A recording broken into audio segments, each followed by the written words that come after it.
Hola, amigos! 23 декабря мы выехали из Чивая довольно рано, ближе к 7 утра. Мы – это я и мой новый знакомый из Италии Асканио. Он также вчера доехал до Чивая, а сегодня мы с ним вместе поехали в Пуна к озеру Титикака. Погода нас баловала, яркое солнце, на небе не облачко, а сразу после выезда из города отличный серпантин в гору, с прекрасным асфальтом и полным отсутствием трафика. Короче, я очень сильно завидовал Асканио, ехавшему на мото. Хотя в теории это была непростая дорога.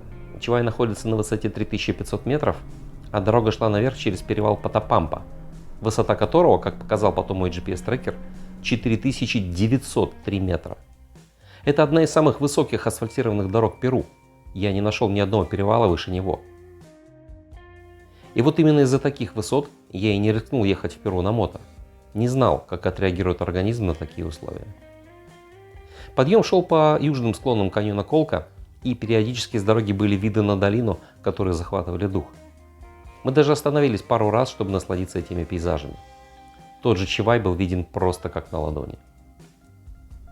И всю дорогу наверх я еще и выжимал из машины все соки.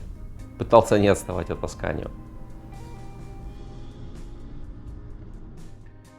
Самый верх перевала Патапампа – это довольно большое и плоское плато. Там даже не совсем понятно, где именно верхняя точка, дорога просто идет по прямой. Но GPS подтвердил, что самая верхняя точка этой дороги – смотровая площадка вулканов Патапампа. Там сидели пара местных женщин, продававших сувенирку, а на самой смотровой можно было увидеть по периметру близлежащие вулканы. Их там вокруг несколько, причем некоторые из них выше 6000 метров.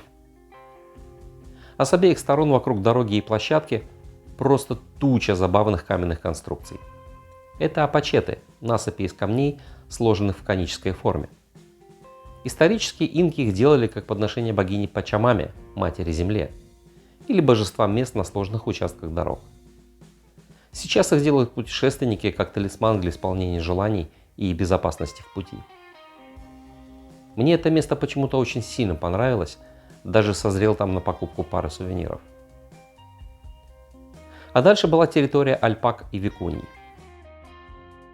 Они паслись по обеим сторонам дороги, и чем дальше мы ехали на юг, тем чаще они встречались. Иногда прямо на дороге.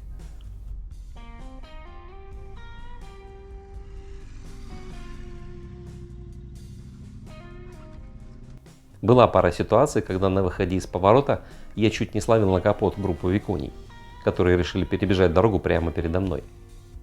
Первый раз еле успел остановиться, а на второй раз увидел их заранее и оттормозился уже без экстрима. После поворота с 1С на шоссе 34А на запад дорога стала поскучнее, и появился трафик. Но долго скучать не пришлось. В Имате мы свернули направо на грунтовку и через 11 километров приехали на место, от которого я не ждал ничего особенного. Оно было доп. Опцией в маршруте на случай, если будет достаточно времени. А по факту место зацепило очень сильно. Это был каменный лес Имата. Это довольно необычные геологические и вулканические образования, возникшие миллионы лет назад. Большое скопление колонн и камней самых разных и причудливых форм, которые только можно представить. И среди них можно погулять как в лесу, рассматривая эти удивительные каменные формы, созданные природой. Мы там зависли аж на час, если не больше. Так сильно впечатлило увиденное. Асканио пофрирайдил среди камней на мото, а я просто погулял пешком в этом необычном лесу.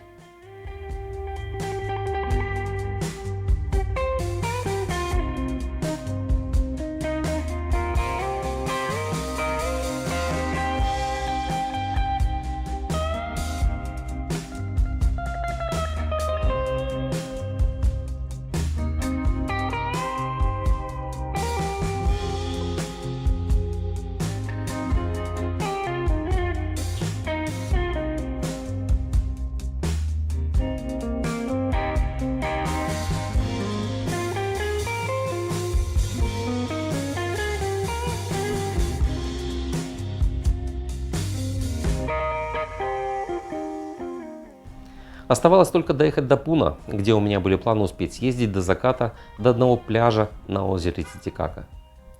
В Пуну мы приехали около 2-3 часов дня, но меня, видимо, все же накрыла акклиматизация из-за высоты. Все-таки Пуна находится на высоте почти 4000 метров. Все, что я осилил, заехал по пути на смотровую Кондор, откуда открывается реально полная панорама на город и озеро Титикака. После заселения в отель я выпил лекарства, посидел 5 минут под кислородной маской, бесплатная услуга в отеле, кстати, и заснул аж до вечера. Вечером я просто сходил поужинать и погулять по городу. Может, решу доехать до пляжа завтра.